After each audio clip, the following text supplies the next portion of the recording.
Hello everyone, welcome to exam forum के आज इस वीडियो में हम शुरू करेंगे 1 जुलाई 2019 से करंट अफेयर्स के क्वेश्चन।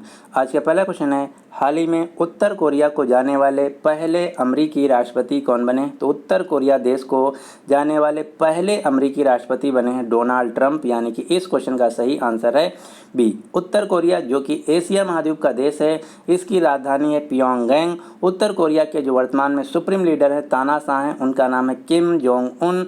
उत्तर कोरिया की मुद्रा है उत्तर कोरियन उन। इसका जो पड़ोसी देश है, जो कि एक दुश्मन देश है इसके लिए, दक्षिण कोरिया के वर्तमान में प्रेसिडेंट है मून जाई इन। दक्षिण कोरिया की राजधानी है सियोल और 2018 का सियोल शांति पुरस्कार दिया गया था भारत के प्रधानमंत्री नरेंद्र मोदी जी को। दक्षिण कोरिया की मुद्रा का नाम है दक्षिण कोरियन उन। अब आपको दक्षिण कोरिया की दो कंपनियों का नाम याद रखना है। पहली है सैमसंग कंपनी जो कि एक इलेक्ट्रॉनिक्स कंपनी है, दूसरी है हुंडई कंपनी जो कि एक ऑटोमोबाइल कंपनी है। ये क्वेश्चन एग्जाम में बहुत बार पूछा जा चुका है कि हुंडई कंपनी जो कि एक ऑटोमोबाइल कंपनी किस देश की है? तो उत्तर होगा साउथ कोरिया की कंपनी है। तो आपको याद रखना है, अमेरिकी राष्ट्रपति के तौर पर पहले व्यक्ति बने हैं डोनाल्ड ट्रंप, जिन्होंने उत्तर कोरिया देश की यात्रा की है। अगला क्वेश्चन नंबर 2, हाल ही में मदन लाल सैनी का निधन हुआ है, वह किस राज्य से राज्यसभा सांसद थे? तो मदन लाल सैनी राजस्थान राज्य से राज्यसभा सांसद थे, जिनका अभी अभी निधन हो गया। यहाँ से क्वेश्चन दूसरा ऐसे भी पूछा जा सकता है कि मदन लाल सैनी जिनका अभी निधन हो गया है वह कौन थे? तो यह वो उत्तर होगा, वह एक नेता थे। ज़्यादातर एग्जाम में जो क्वेश्चन पूछा जाता है अभी चोरी से, वह उस व्यक्ति के कार्य से संबंधित पूछा जाता है। तो आपको याद रखना है, मदन लाल सैनी जिनका अभी निधन हो गया है वह राजस्थान राज्य से राज्यसभा सांसद थे। भारत की पार्लियामेंट जिसको संसद बोला जाता है, इसके दो सदन हैं, राज्यसभा और लोकसभा। लोकसभा को निम्न सदन बोला जाता है, राज्यसभा को उच्च सदन बोला जाता है। राज्यसभा का सांसद बनने के लिए जो न्यूनतम आयु होनी चाहिए वो होनी चाहिए 30 वर्ष। लोकसभा का सांसद बनने के लिए जो न्यूनतम आयु होनी चाहिए वह होनी चाहिए 25 वर्ष। राज्यसभा के सांसद का कार्यकाल होता है 6 वर्ष, लोकसभा के सांसद का कार्यकाल होता है 5 वर्ष। वर्तमान में राज्यसभा के जो नेता हैं उनका नाम है थावरचंद गहलोत और लोकसभा के जो वर्तमान में नेता हैं उनका नाम है नरेंद्र मोदी। राज्यसभा के वर्तमान में सभापति हैं भारत के उपराष्ट्रपति एम वेंकैया नायडू। राज्यसभा के उपसभापति हैं हरिवंश नारायण सिंह। जैसे राज्यसभा में सभापति और उपसभापति होता है, उसी प्रकार से लोकसभा में लोकसभा अध्यक्ष और उपाध्यक्ष होता है। तो लोकसभा के अध्यक्ष बनाए गए नए, जिनका नाम है ओम बिरला जी। तो इतने क्वेश्चन आपको याद रखना है। मदन लाल सैनी जो कि राजस्थान राज्य से राज्यसभा सांसद थे, इनका अभी अभी निधन हो गया है। अगला क्वेश्चन नंबर 3, हाल ही में जारी रिपोर्ट्स के अनुसार स्विस बैंकों में धन जमा रखने के मामले में कौन सा देश शीर्ष पे है? तो जो स्विट्जरलैंड देश है, वहाँ की बैंकों में विदेशी जो पैसा जमा करते हैं उसमें से सबसे ज़्यादा जो जिस देश का पैसा जमा है वह है यूनाइटेड किंगडम, यानी कि यूके के लोगों का स्विट्जरलैंड में पैसा जमा है। दूसरे नंबर पे अमेरिका के लोगों का, तीसरे नंबर पे वेस्ट इंडीज़ के लोगों का और भारत की इसमें रैंक है 74। तो ये 3 क्वेश्चन आपको याद रखना है। स्विस बैंकों यानी कि स्विट्जरलैंड देश की जो बैंकें हैं उनमें जो विदेशियों का पैसा जमा है सबसे ज़्यादा यूनाइटेड किंगडम का, दूसरे नंबर पे अमेरिका के व्यक्तियों का, तीसरे नंबर पे वेस्ट इंडीज़ के व्यक्तियों का और इसमें भारत की रैंक है 74। यानी कि स्विस बैंकों में भारतीय लोगों का जो पैसा जमा है उसमें भारतीय लोगों की रैंक है 74। अब आपको स्विट्जरलैंड से कुछ फैक्ट याद रखने क्या है वे। स्विट्जरलैंड जो कि यूरोप महाद्वीप का एक देश है, इसकी राजधानी है बर्न और स्विट्जरलैंड की मुद्रा का नाम है स्विस फ्रैंक। अब आपको मैं बताता हूँ स्विट्जरलैंड से सबसे मेन इंपॉर्टेंट क्वेश्चन जो कि हर एग्जाम में पूछा जाता है। स्विट्जरलैंड के कुछ आपको शहर याद रखना है जहाँ पे इम्पॉर्टेंट इंटरनेशनल ऑर्गेनाइजेशंस के हेडक्वार्टर हैं, जिसमें से सबसे इम्पॉर्टेंट जो शहर है स्विट्जरलैंड का वो है जिनेवा। जिनेवा में रेड क्रॉस सोसाइटी का हेडक्वार्टर है, वर्ल्ड मेट्रोलॉजिकल ऑर्गेनाइजेशन का हेडक्वार्टर है, वर्ल्ड ट्रेड ऑर्गेनाइजेशन जिसको बोला जाता है विश्व व्यापार संगठन का मुख्यालय है, United Nations high commissioner for refugee का मुख्यालय मुख्यालय जिनेवा में है। वर्ल्ड हेल्थ ऑर्गेनाइजेशन यानी कि विश्व स्वास्थ्य संगठन का भी मुख्यालय जिनेवा में है। इंटरनेशनल लेबर ऑर्गेनाइजेशन का भी मुख्यालय जिनेवा में है। इंटरनेशनल टेलीकम्युनिकेशन यूनियन का भी मुख्यालय जिनेवा में है। वर्ल्ड इंटेलेक्चुअल प्रॉपर्टी ऑर्गेनाइजेशन जिसको बोला जाता है वाइपो, इसका भी मुख्यालय जिनेवा स्विट्जरलैंड में। तो इतने इंटरनेशनल ऑर्गेनाइजेशन जिनका मुख्यालय है स्विट्जरलैंड के जिनेवा शहर में। अब हम देखते हैं दूसरा शहर है स्विट्जरलैंड का क्लोनी में है वर्ल्ड इकोनॉमिक फोरम का मुख्यालय। और ये क्वेश्चन पूछा गया था अभी एसएससी सीजीएल टायर 1 में कि वर्ल्ड इकोनॉमिक फोरम का मुख्यालय स्विट्जरलैंड में किस देश में है, तो उत्तर होगा स्विट्जरलैंड के क्लोनी शहर में। तीसरा है स्विट्जरलैंड का शहर ज्यूरिक में है फीफा का मुख्यालय जो कि अंतर्राष्ट्रीय स्तर पर फुटबॉल की गवर्निंग बॉडी है। और चौथा शहर है स्विट्जरलैंड का लाउजेन शहर जहां पर इंटरनेशनल ओलंपिक कमेटी तथा इंटरनेशनल हॉकी फेडरेशन का मुख्यालय है। तो ये 4-5 शहर आपको याद रखना है स्विट्जरलैंड के, जहाँ पे सबसे ज़्यादा इंपॉर्टेंट इंटरनेशनल ऑर्गेनाइजेशन है। अगला क्वेश्चन नंबर 4, हाल ही में विमोचित पुस्तक लेसन्स लाइफ टाट में अननोइंगली आत्मकथा के लेखक कौन है। तो क्वेश्चन सीधा पूछा जा रहा है कि जो पुस्तक आई है जिसका नाम है लेसन्स लाइफ टाट में अननोइंगली, इसके लेखक कौन है। ये जो आत्मकथा है ये एक्टर अनुपम खेर की है, यानी कि इस क्वेश्चन का जो सही आंसर है वो है सी।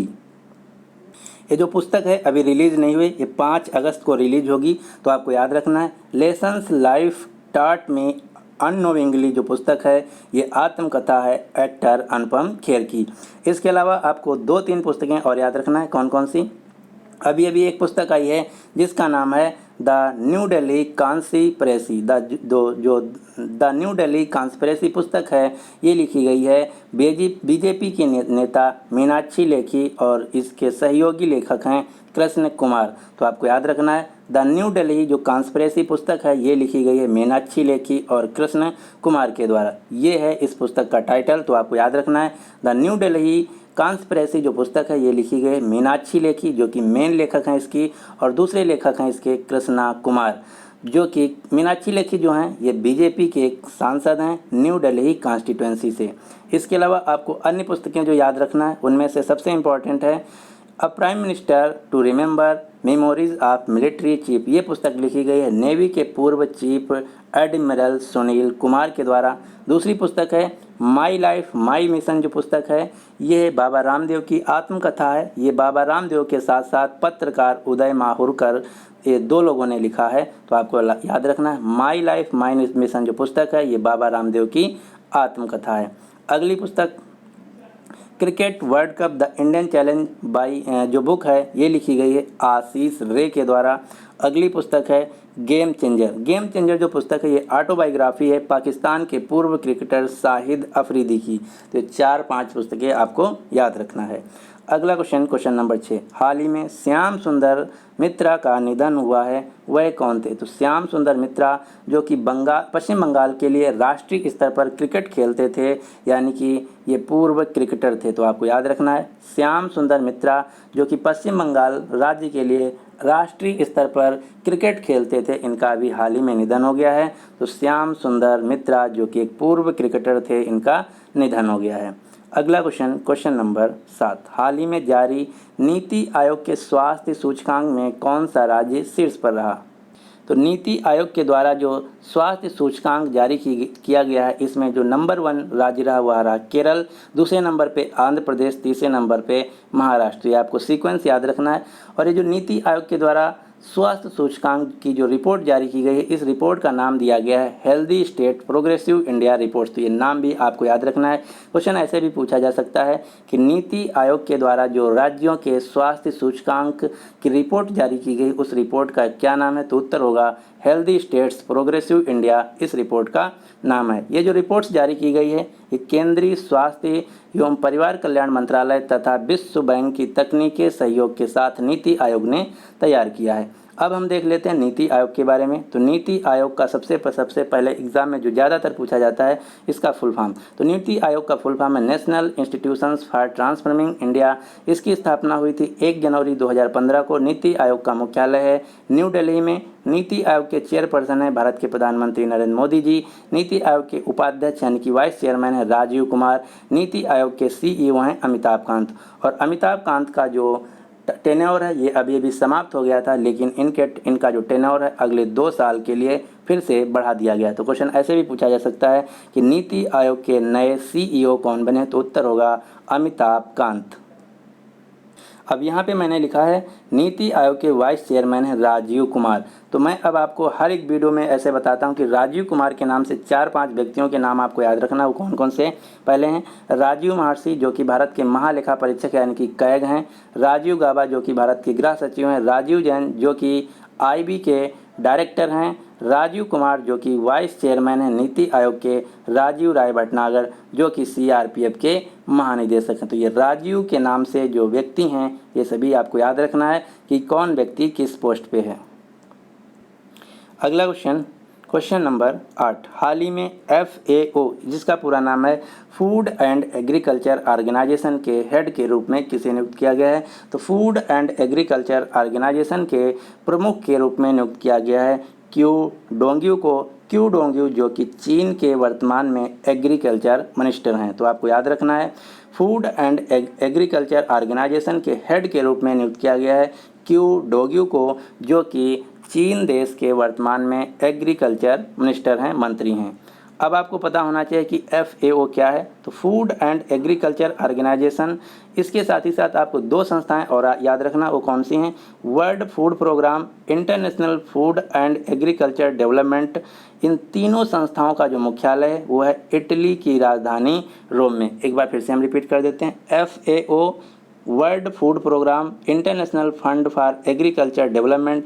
इन तीनों संस्थाओं का मुख्यालय इटली के राजधानी रोम में, और ये तीनों संस्थाएं फूड और एग्रीकल्चर से रिलेटेड हैं। जो FAO संस्था है इसके नए हेड बनाए गए हैं क्यू डोंग्यू जो कि चीन देश से हैं। तो इतने क्वेश्चन आपको यहाँ से याद रखना है। इससे पहले FAO के जो प्रमुख थे वो थे ब्राज़ील के व्यक्ति जिनका नाम था जोस ग्राजियानो दा सिल्वा, जिनका अभी रिटायरमेंट हो गया है। जो यूनेस्को संस्था है जिसका मुख्यालय पेरिस के फ्रांस की राजधानी पेरिस में है, उसकी वर्तमान में हेड हैं एंद्रा अजोले। अगला क्वेश्चन नंबर। अब हम देख लेते हैं जो जून महीना में लेटेस्ट अपॉइंटमेंट हुई हैं। जैसे IB के नए प्रमुख बने हैं अरविंद कुमार, रा के नए चीफ बने सामंत गोयल, भारतीय तट रक्षक के नए महानिदेशक बने कृष्ण स्वामी नटराजन, वार्नर्स ब्रदर्स कंपनी की पहली महिला CEO बनी N सरनाफ, अंतर्राष्ट्रीय ओलंपिक समिति का सदस्य भारत की तरफ से बनाए गए नरेंद्र बत्रा, पाकिस्तान की खुफिया एजेंसी ISI के नए महानिदेशक के रूप में नियुक्त किया गया लेफ्टिनेंट जनरल फैज़ हामिद को। तो ये इतनी लेटेस्ट अपॉइंटमेंट हैं जो कि जून महीना में हुई हैं, तो आपको याद रखना है। अगला क्वेश्चन नंबर 9।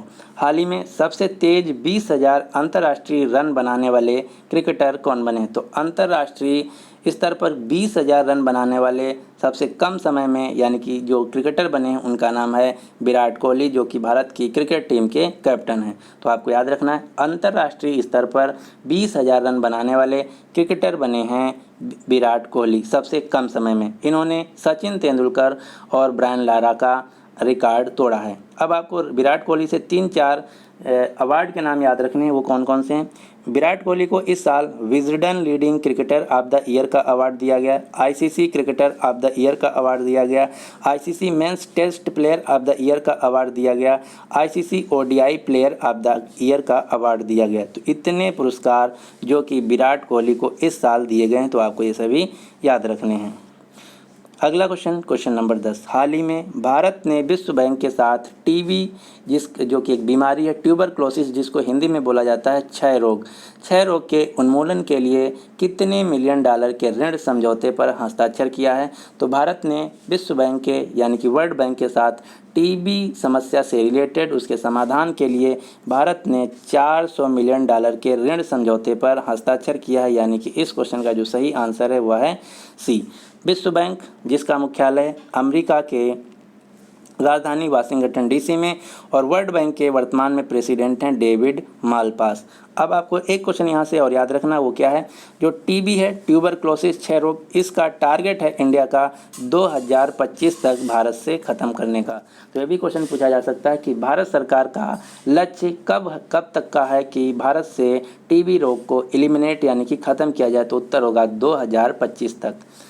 आज के इस वीडियो का जो टारगेट रखा मैंने 2000 रखा है। कल का भी जो टारगेट था वो 2000 लाइक्स का था, लेकिन आप लोग सहयोग नहीं किए तो सिर्फ 1300 लाइक ही आए थे। तो उम्मीद करते हैं कि आज के इस वीडियो पे जो 2000 लाइक्स का मैंने टारगेट रखा ये ज़रूर पूरा होगा।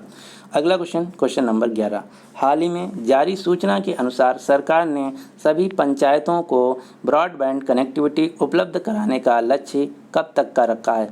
तो सरकार ने एक सूचना दी है, उसके अनुसार जो सभी पंचायत हैं उनको ब्रॉडबैंड कनेक्टिविटी से कनेक्ट करने के लिए, ब्रॉडबैंड से कनेक्ट करने के लिए जो लक्ष्य रखा है, टारगेट रखा है, वो है मार्च 2020। ये क्वेश्चन बहुत इंपॉर्टेंट है, आपको याद रखना है कि सरकार का लक्ष्य है कि भारत में जितनी भी ग्राम पंचायत हैं उनको इंटरनेट से जोड़ना है मार्च 2020 तक।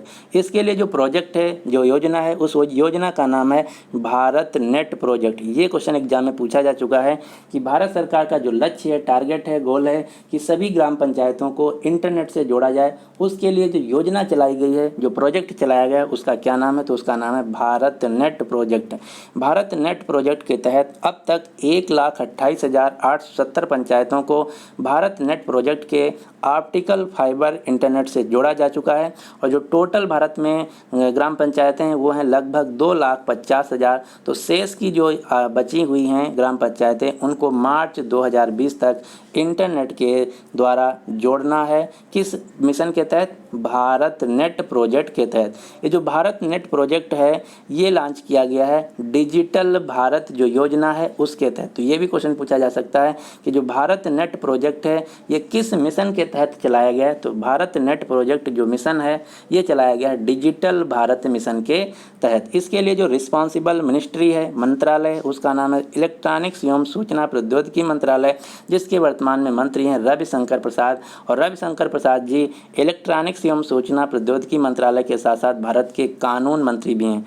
अब आपको मैं 4-5 क्वेश्चन बताता हूं जो कि सबसे ज़्यादा एग्जाम में पूछे जा रहे हैं, वो आपको याद रखना। वो एक क्वेश्चन क्या है, भारत सरकार के कुछ लक्ष्य हैं जिनको अचीव करना है। वो कौन कौन से लक्ष्य? सबसे पहला, भारत सरकार का टारगेट है कि सभी को वाटर फॉर ऑल, जो फ्रेश वाटर है, क्लीन ड्रिंकिंग वाटर है, ये सभी तक पहुंचाने का लक्ष्य भारत सरकार ने रखा है 2024 तक का।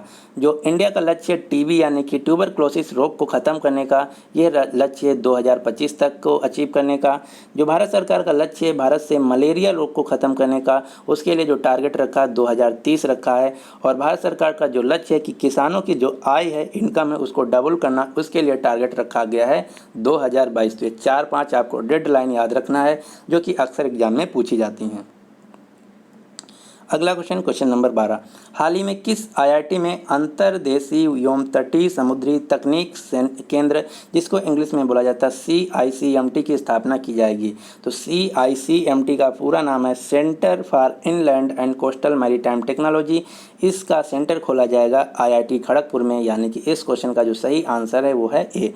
अब हम देख लेते हैं कि अंतर्राष्ट्रीय व तटीय समुद्री तकनीक केंद्र, जिसको इंग्लिश में बोला जा रहा है centre for inland and coastal maritime technology, ये क्या है जिसका सेंटर खोला जाएगा IIT खड़गपुर में। IIT खड़गपुर पश्चिम बंगाल में पड़ता है। तो ये क्या है, अब यहाँ पे हम देख लेते हैं। जो केंद्रीय जहाजरानी मंत्रालय है, इसके द्वारा एक चलाया गया है कार्यक्रम जिसका नाम है सागरमाला प्रोजेक्ट। सागरमाला प्रोजेक्ट के तहत जो भारत के जल मार्ग हैं उनका विकास किया जाएगा। तो उसी के तहत CICMT की स्थापना की जाएगी IIT खड़गपुर में। इस जो CICMT सेंटर होगा, यहाँ पर तटीय तथा अंतर्देशीय जल मार्ग के जहाज़ों के डिज़ाइन पर फोकस किया जाएगा। इसके साथ ही साथ जो जहाज़ निर्माण तकनीक है, परिवहन प्रणाली है, इससे संबंधित जो इनिशिएटिव हैं इन सब पे कार्य किया जाएगा। तो इसके लिए जो सेंटर खोला जाएगा centre for inland and coastal maritime technology, ये खोला जाएगा IIT खड़गपुर पश्चिम बंगाल में। अब आपको IIT से 2 क्वेश्चन याद रखने हैं, वो क्या हैं? अभी IIT कानपुर ने जो भारत के पूर्व बैडमिंटन खिलाड़ी हैं पुलेला गोपीचंद, इनको मानद डॉक्टरेट की उपाधि से सम्मानित किया गया है। तो ये क्वेश्चन मैं कल ही कवर किया था कि पुलेला गोपीचंद को IIT कानपुर ने मानद डॉक्टरेट की उपाधि से सम्मानित किया है। इसके अलावा जो QS वर्ल्ड यूनिवर्सिटी रैंकिंग 2020 आई है, इसके अनुसार भारत का जो IIT बॉम्बे है ये दुनिया का सबसे अच्छे कॉलेजों में 152 रैंक है और ये भारत का सबसे अच्छा कॉलेज है। तो ये 2 क्वेश्चन आपको IIT से याद रखने हैं। अब देखते हैं आज का क्वेश्चन क्या है। तो आज का आपके लिए क्वेश्चन है कि हाल ही में मिस यूनिवर्स ऑस्ट्रेलिया 2019 का खिताब किसने जीत लिया है। तो इस क्वेश्चन का जो सही आंसर है आपको नीचे कमेंट बॉक्स में देना होगा। और आज के इस वीडियो का जो टारगेट है वो है 2000 लाइक्स का। तो उम्मीद करते हैं कि आप सभी लोग इस वीडियो को लाइक करेंगे और आज का जो टारगेट है ये ज़रूर पूरा होगा। और जो कल का टारगेट था वो नहीं पूरा हुआ था, इसके लिए हमें थोड़ा दुख भी है, क्योंकि जो टोटल लाइक्स आए थे हमारे वीडियो पे सिर्फ 1300 आए थे। अगर ज़्यादा लाइक आते हैं तो इससे हमको पता चलता है कि जो हम काम कर रहे हैं ये थोड़ा अच्छा काम कर रहे हैं। अगर कम लाइक्स आते हैं, अगर आपको अच्छा नहीं लगता तो आप डिसलाइक भी कर सकते हैं, जिससे कि हमको पता चले कि ये जो हम बना रहे हैं अच्छा नहीं बना रहे हैं, थोड़ा और इम्प्रूवमेंट करें।